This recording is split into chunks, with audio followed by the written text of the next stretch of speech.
Yohanan or John, chapters 9 and 10.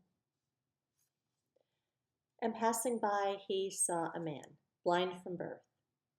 And his taught ones asked him, saying, Rabbi, who sinned, this man or his parents, that he should be born blind? Yeshua answered, Neither this man nor his parents sinned, but that the works of Elohim might be made manifest in him. It is necessary for me to work the works of him who sent me while it is day. Night is coming when no one is able to work. While I'm in the world, I'm the light of the world. Having said this, he spat on the ground and made clay with the saliva, applied the clay to the eyes of the blind man. Then he said to him, Go, wash in the pool of Siloam, which means sent. So he went and washed and came seeing. Therefore the neighbors and those who saw him before that he was blind said, Is this not he who was sitting and begging? Others said, This is he. Others said, He is like him. And he said, I am. So they said to him, How were your eyes opened? He answered and said, A man called Yeshua made clay and applied it to my eyes and said to me, Go to the pool of Siloam and wash. And I went and washed, and I received sight. And they said to him, Where is he? He said, I do not know.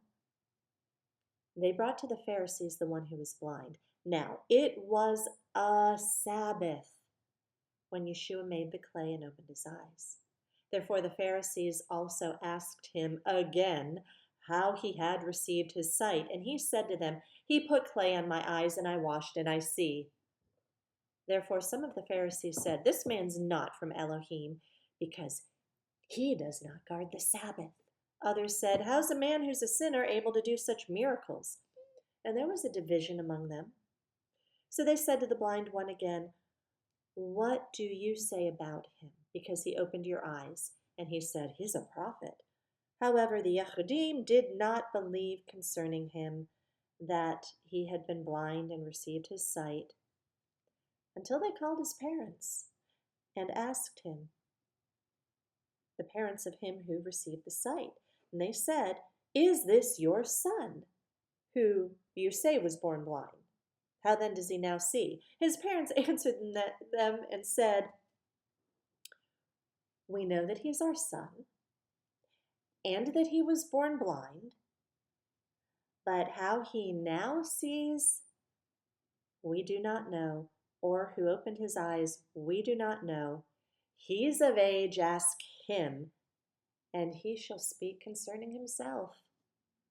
His parents said this because they were afraid of the Yehudim, for the Yehudim had already agreed that if anyone confessed he was the Messiah, they should be put out of the congregation. Because of this, his parents said, He is of age, ask him. So for the second time they called the man who was blind and said to him, Give esteem to Elohim. We know that this man is a sinner. Then he answered and said, Whether he is a sinner, I do not know. I only know I was blind, now I see. And they asked him once more, What did he do to you? How did he open your eyes? He answered them, I've told you already. You did not hear. Why do you wish to hear it again? Do you wish to become his taught ones also?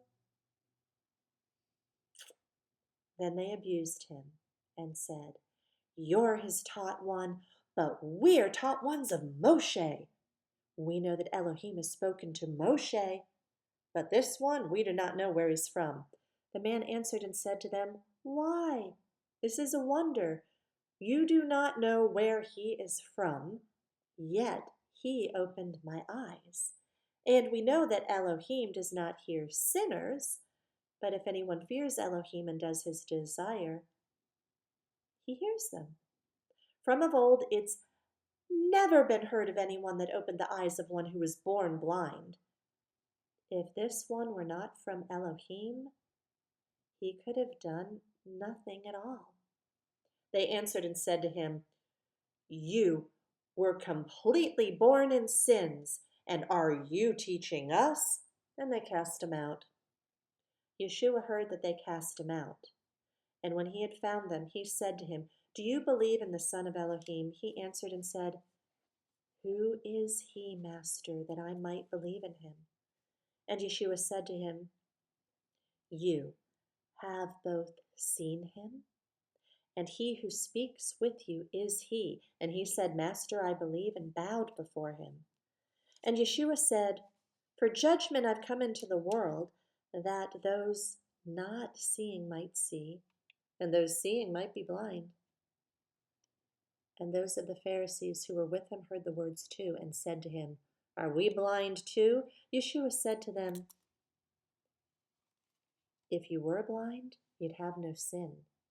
But now you say, We see. Therefore, your sin remains. Chapter 10, verses 1 through 21. Truly I say to you, he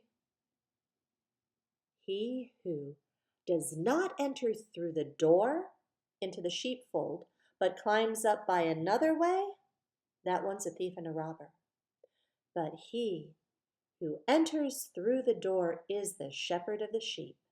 The doorkeeper opens for him, and the sheep hear his voice, and he calls his own sheep by name and leads them out.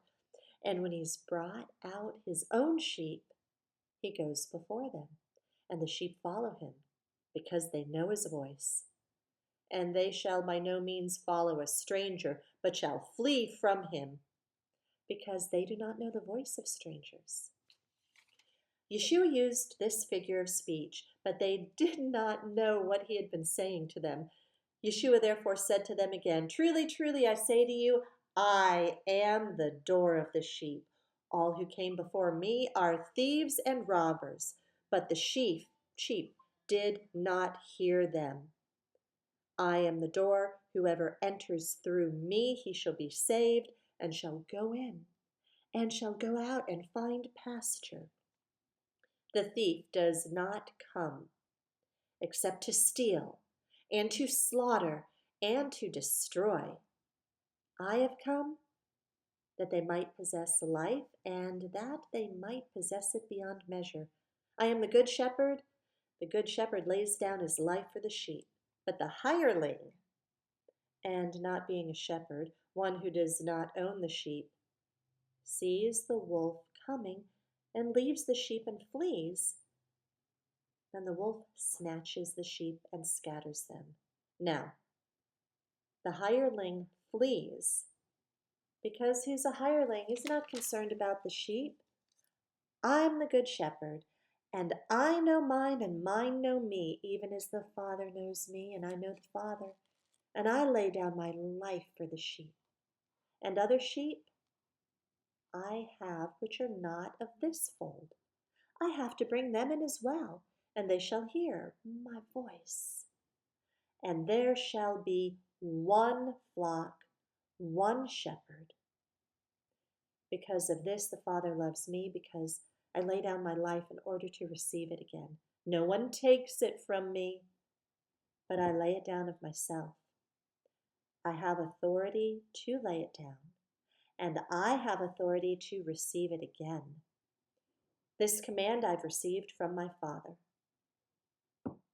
Again, there came a division among the Yehudim because of these words.